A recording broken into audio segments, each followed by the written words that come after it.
So Mandy, you're going to be leading it. No. Yeah. No. Yeah. I don't lead it. You lead it. You're the host. I know, but you're the one. I am the one. You're the one. You are the one. I am Naveen Jain, and this is Moonshots. As you know, Moonshots is all about those audacious ideas. And every week, we bring in a guest to essentially talk about their moonshot. This week is going to be where I get to answer your questions. And you guys have been so engaged on our podcast at the YouTube and iTunes, sending the comments, asking questions. So this week, I'm going to have my co-host, Mandy, go through the questions that you have been asking me on YouTube and see if we can answer all of them. So Mandy? Yeah, so we've gotten a ton of questions so far on YouTube. Your audience is very engaged. There's a lot of very curious listeners who hang on every word, and today is their episode so that we can answer some of this. And some of these questions are very intricate, so I'm looking forward to your response. So, Senny963 on YouTube asked, Naveen, what is your favorite book? Well, Mandy, I would be lying if I didn't tell you that it's actually Moonshots. But beside my own book, I really enjoyed that Clayton Christensen book, How Will You Measure Your Life? And again, depending on the subject that I'm interested in, there are obviously my favorite books. So if I'm looking at microbiome, I've read probably dozens of books on microbiome, from 10% human to the human superorganism, the disease delusion, the whole body microbiome. They're all great books. Similarly, on neuroscience, when I start to focus on the brain, I really enjoyed The Brain That Changes Itself. And there are several great books on the neuroscience. So if you continue to be curious and you have more questions around a specific subject, fire away, and the next week maybe we'll answer them. Yeah, and I know that you really do like reading, because I remember the last time I asked you for a recommendation, you told me about, is it Homo Deus? Yes. Was the book that you were reading at that time, which turned out to be an awesome book. Yes, I mean, Homo Deus is another great book, and this is by the same author as Sapiens, and absolutely even his third book, The 21 Lessons for the 21st Century, absolutely loved it. Great. Okay, so we have another question. And this one is by Mr. Gilpin, and this is a fairly long question, so I'm going to try. Hey, Naveen, just wanted to say thanks so much for your videos and sharing your knowledge. I'm a 19-year-old entrepreneur currently with a team of 10 with my video editing agency. Not super stuff, but a decent start. To me, I see this agency as a testing ground and playground for me to learn business. So then go for a moonshot in a few years. The information you've shared on many podcasts, I must have watched over 5 hours of your content across YouTube, plus your book is awesome. Thanks a lot.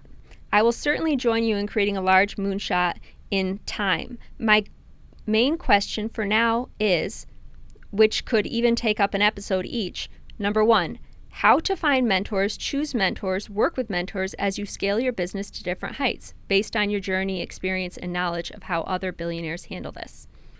Well, first of all, your mentors can be the everyday people. It's not really the billionaires who have the knowledge.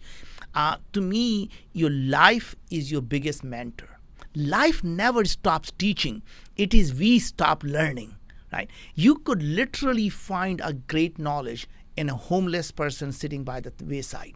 And you can always, in fact, find a great knowledge with every interaction you have. You have to have an open mind, and you always have to stay intellectually curious. So I find most of my lessons of life really come through life, right? And constantly reading a lot and watching a lot. Watching a TED Talks, you get great lessons. Going through the Twitter and really following people that have amazing advice, not necessarily the people who have a lot of money, because sometimes those are the lessons. I personally wonder, many of them are so, what I would say, rehearsed, right? You rarely get the true knowledge of the things. So I find people who are genuine, people who are sincere, and the people who really want to help you. Don't fall for the people I would call coaches. So don't sign up for any of these coaches. These are, in my opinion, if I can use the word scam, because you should never be charging for something like that. You want to give those lessons of life to others, and that's how you get back. I love that. And so a lot of the memes that we see out there say, surround yourself with 10 successful people and you'll become the 11th, or, something like that. Basically how you have to surround yourself with a certain kind of person in order to be successful. Do you think that that's true? Or it sounds like what you're saying is that it's not necessarily about your circumstances or your people that you're around, but it's about what you take from it. That's right. I think, it's not about the surrounding yourself with the people who are successful. I would say surround yourself with people who uplift you, people who actually genuinely care about your success. So you want people who are positive, people who are not constantly bringing you down. And it's not even the people you're constantly looking up to. You want people, your colleagues, who believe in you, who defend you, people who want you to succeed, and people who are constantly encouraging you to succeed. Okay, so it's more about the support than even just finding an actual mentorship. Because you can get the lessons literally everywhere. Yeah. So, the lessons of life are everywhere, and let your life be your own lesson. I love that. Naveen. That's great advice. And it's advice we don't see everywhere. His second question is how to find a CEO to lead your company to create another moonshot. So many entrepreneurs get themselves tied down as CEO. The best seem to hand this over, or at least hold CEO, but delegate considerable amounts so that they can build elsewhere.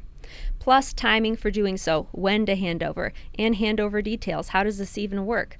This would be super, super interesting since very few people are able to talk about this from experience. Yeah. So when you're an entrepreneur, to some extent, it is about knowing yourself, who you are, what your strengths are, and what your weaknesses are. When you're looking for a friend, you want someone who is exactly like you, people you can hang out with, right? But when you're trying to build a team, you want people who are very unlike you. That means the people who complement the skills you have. So if you are a person who is a rah-rah person, who is a visionary, then you want your team member to be someone who actually is an operation person, who doesn't really go out and wonder why we are doing certain things. His job is to constantly building the road while you're cutting the trees in front of you, right?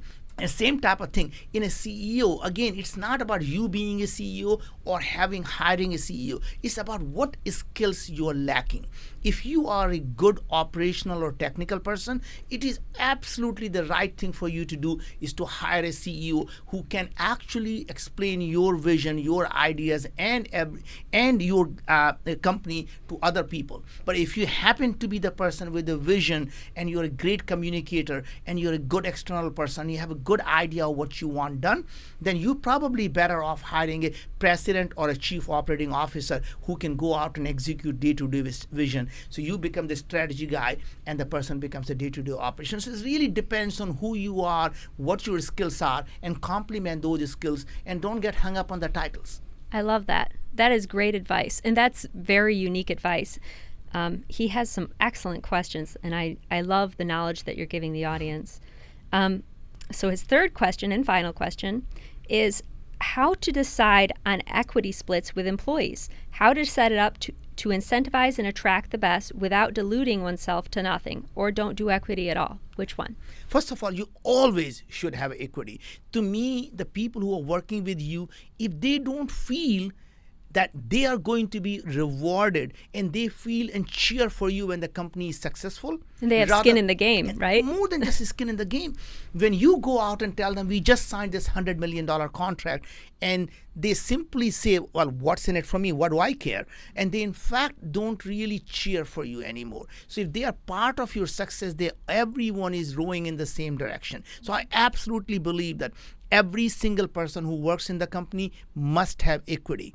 In terms of what's the right amount, that really depends on the person you're hiring, right? To some extent, how much experience they have, what is it you specifically need. And sometimes you have to go beyond what is fair if you really, really want that person.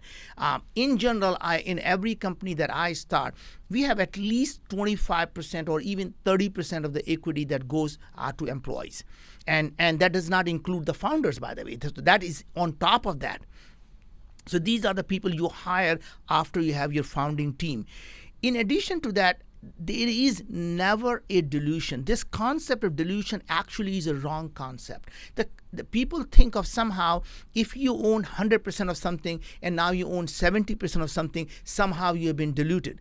In fact, the way to look at the stuff and saying, is your 70% much bigger than the 100%? Because 100% of zero is still a zero. Right. I would rather have a massive pie and own 20% of that pie rather than own 100% of a small pie. Right.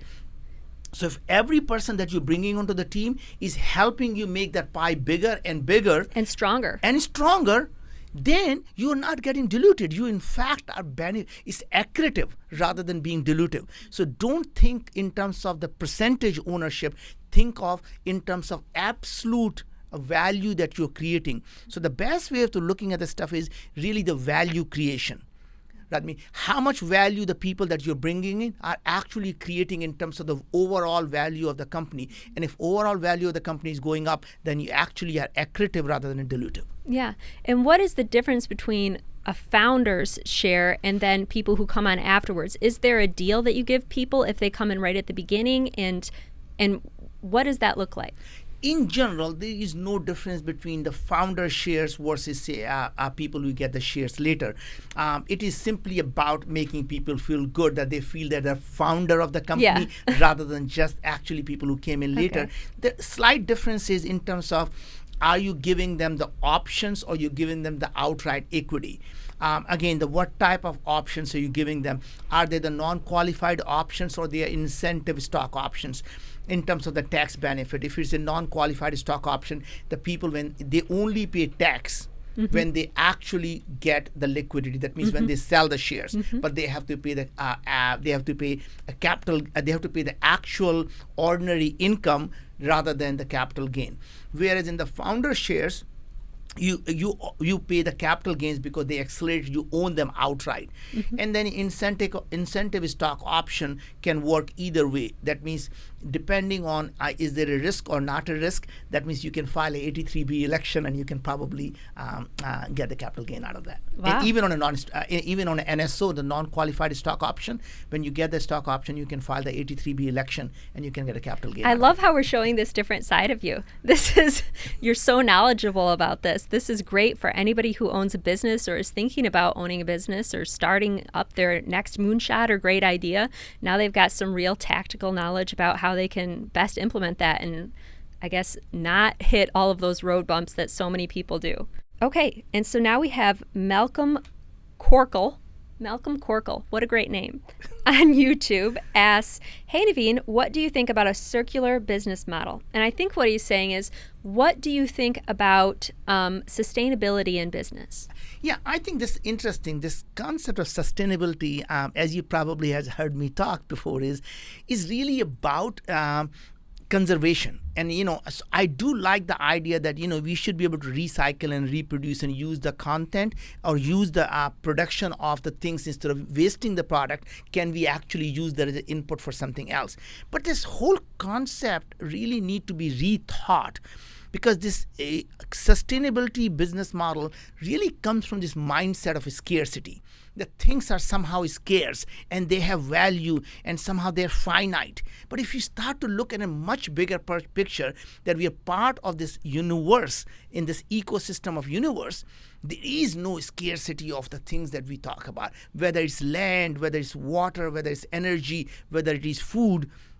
And even the food, one would argue, is actually scarce and finite. It's because we believe the way we get our energy and nutrition is only through food, because we haven't even thought about what if we can get the energy through other mechanisms like radiation. Right? People will say, that's the bad thing. What if we can modify our genes to actually use radiation as a source of energy? Or what if we can find a different mechanism to actually find the nutrition for us? And all of those things just have to be reimagined and rethought. So in this world of sustainability, I really believe if you can change your mindset to abundance, you will find that as a universe, we are always recycling. Yes. Even the human beings get recycled. That's exactly right. So I think, from a larger ecosystem, we all end up getting recycled. So I would say, if you're really interested in this subject, and I'm not trying to promote the book, but I think please do read the Moonshots book. There's some really interesting concept around this subject that you'll enjoy. I love that. This is such a unique perspective because it's usually either camp sustainability or camp just waste everything, you know? And this is kind of a different way of framing the question. It's a different question that you're asking. Yes. It's saying, wait, why are we even asking this question to begin with? And how can we find a better solution that actually solves something rather than just dealing with what we got, you know? And that's actually the thing is that, if you can just reframe the question, like how to grow more food, how to grow the food sustainably, instead of ask and say, why do we eat food? It changes the perspective of how you solve that problem. I love that. That's wonderful. So I think that Laura has just given me the cue that we are at the end of our episode, but I'm hoping that we get another one of these amazing episodes in soon where we can answer these viewer questions that they've been so awesome to put out there for us. Well, again, I want to thank each one of you who are sending us the questions, because to me, this is my favorite episode. I would rather answer all the questions that you have, because you have been watching this, you have been learning. And to me, the reason I started Moonshots podcast was really to give that knowledge and the things that I have learned in my life. And I want every one of you, so please, if there's any question in your mind, you disagree with me, just fire away and let's have a dialogue. Let's have a discussion. And I want to hear the other point of view if you have it. If you have a question in your business, if you have any question on your life, parenting, anything, just fire away. And hopefully I'll see you at the next episode. And your question may be the question I get to answer the next time. Thank you.